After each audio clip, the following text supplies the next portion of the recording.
Today, Mommy and Eva are reading Mama Provi and the Pot of Rice by Sylvia Rosa Casanova and illustrated by Robert Ross. Yes. This is a new book for us. We've never even looked at it. I just got it while we were in Virginia. Could have been even... No, it was Virginia. And no, it was. Mama Provi lived on the first floor of a tall apartment building. Her granddaughter, Lucy, who was 6 years old, lived with her parents on the 8th floor of the very same building. Twice a month, Lucy spent the night at Mama Provi's. They played games and listened to old scratchy records. At bedtime, Lucy always begged Mama Provi for a story. Mama Provi wove marvelous tales about when she was a little girl growing up in Puerto Rico with her 5 brothers and 4 sisters. Lucy fell asleep to stories filled with palm trees, sweet mangoes, and tiny tree frogs called coquis.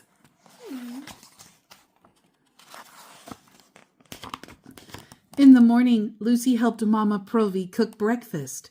It was always a tremendous feast because Mama Provi didn't know how to cook for only 2 people. In her big family, she had been taught to cook for 12 people at one time.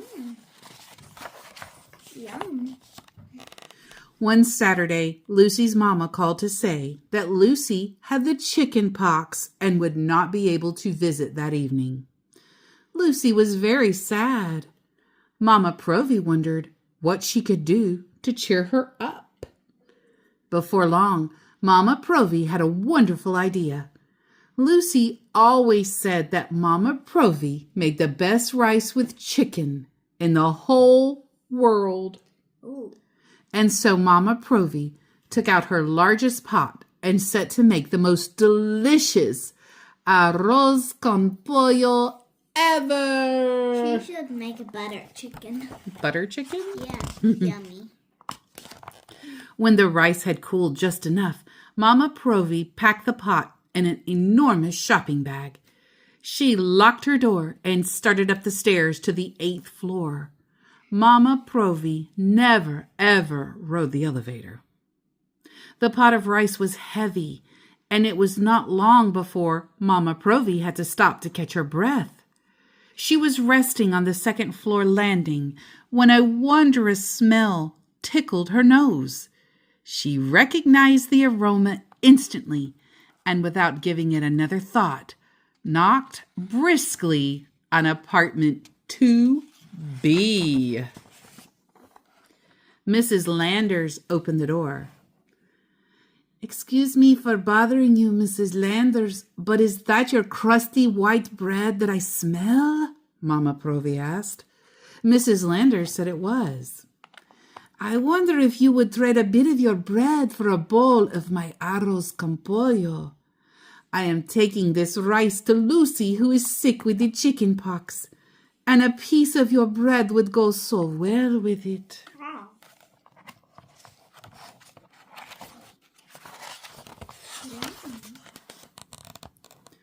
Mrs. Landers was only too pleased to make the trade, for she also loved Mama Provi's arroz con pollo. En un dos por tres, which in Spanish means something like lickety-split. Mrs. Landers wrapped up a large chunk of her freshly baked bread and exchanged it for a bowl of Mama Provi's rice. After thanking Mrs. Landers, Mama Provi continued up the stairs carrying the pot of rice and the chunk of bread. You know that bread was probably very good if she made it. Yeah, because grandmas make good stuff. Exactly. Mama Provi had not gone very far when she again stopped to catch her breath, this time on the 3rd floor.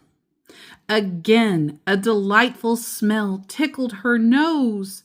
She recognized the aroma instantly and, without giving it another thought, knocked briskly on apartment 3E. Senor Rivera answered the door. "Excuse me for bothering you, Senor Rivera, but are those your frijoles negros that I smell?" Mama Provi asked. Senor Rivera said they were. "I wonder if you would trade a bit of your black beans for a bowl of the arroz con pollo I have in this pot. I am taking this rice to Lucy, who is sick with the chicken pox, and your beans would go so well with the rice."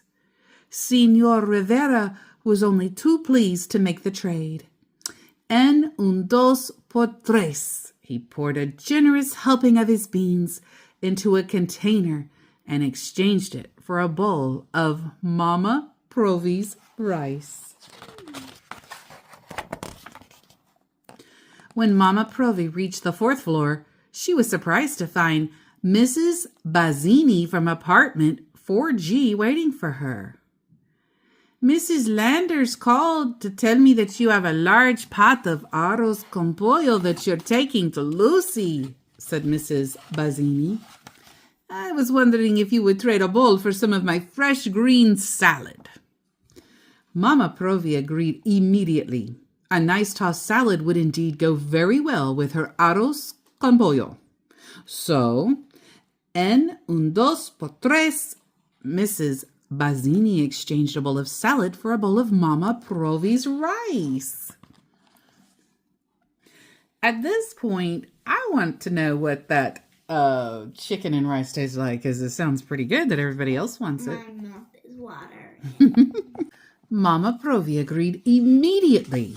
A nice tossed salad would indeed go very well with her arroz con pollo. So, en un dos por tres, Mrs. Bazzini exchanged a bowl of salad for a bowl of Mama Provi's rice. After thanking Mrs. Bazzini, Mama Provi continued up the stairs carrying the pot of rice, the chunk of bread, the container of black beans, and the bowl of salad. Having given away so much of her rice, Mama Provi was amazed that her shopping bag was still so heavy. She was resting on the 5th floor when a heavenly smell tickled her nose. She recognized the aroma instantly and knocked briskly on apartment 5A. Mrs. Johnson opened the door. "Excuse me for bothering you, Mrs. Johnson, but are those your collard greens that I smell?" Mama Provi asked. Mrs. Johnson said they were. "I wonder if you would trade a bit of those greens for a bowl of the arroz con pollo I have in this pot. I am taking this rice to Lucy, who is sick with the chicken pox, and your collard greens would go so well with the rice." En un dos por tres, Mrs. Johnson wrapped up a generous portion of her collard greens and exchanged it for a bowl of Mama Provi's rice. Okay. When Mama Provi reached the 6th floor, she bumped straight into Mrs. Wu. Miss Bazzini called to say that Lucy is ill with the chicken pox, said Mrs. Wu. "Please take this tea to her. I hope it will make her feel better." Mama Provi asked Mrs. Wu if she would like a bowl of arroz con pollo, but Mrs. Wu said she would wait until the next time Mama Provi made her tasty rice. After thanking Mrs. Wu, Mama Provi continued up the stairs, carrying the pot of rice, the chunk of bread, the container of black beans, the bowl of salad, the generous portion of collard greens, and the pot of tea. On the 7th floor, Mama Provi stopped to rearrange her shopping bag. Another enchanting smell tickled her nose. She recognized it instantly and knocked briskly on apartment 7C. Mrs. Kelly answered the door. "Excuse me for bothering you, Mrs. Kelly, But is that your apple pie that I smell? Mama Provi asked. Mrs. Kelly said it was. I wonder if you would trade a sliver of your delicious apple pie for a bowl of the arroz con pollo I have in this pot. I am taking this rice to Lucy, who is sick with the chicken pox, and your apple pie would make such a nice dessert. Mrs. Kelly was only too pleased to make the trade, and she exchanged a healthy slice of her apple pie for a bowl of Mama Provi's rice. She's getting quite the menu here to take to Lucy. How much bowls of rice did she bring? Remember, they said she made a lot because she had a big family, remember? She always cooked too much. Oh. Although Mama Provi had given away quite a bit of her arroz con pollo, her shopping bag was still very heavy. She had finally reached the 8th floor and had stopped to catch her breath when a delicious, heavenly, enchanting, wondrous, delightful odor tickled her nose. It was her arroz con pollo, Mrs. Lander's freshly baked bread, Senor Rivera's black beans, Mrs. Bazzini's green salad, Mrs. Johnson's collard greens, Mrs. Wu's tea, and Mrs. Kelly's apple pie. Without giving it another thought, she knocked briskly on apartment 8F. Lucy answered the door. She was covered with spots. Excuse me for bothering you, but are you the little girl who is sick with the chicken pox and cannot come to visit her grandmother? Lucy said she was, and then hugged Mama Provi as hard as she could. Mama Provi pointed to the enormous shopping bag. Together, they carried it into the apartment, and en un dos por tres, they set up a tremendous feast.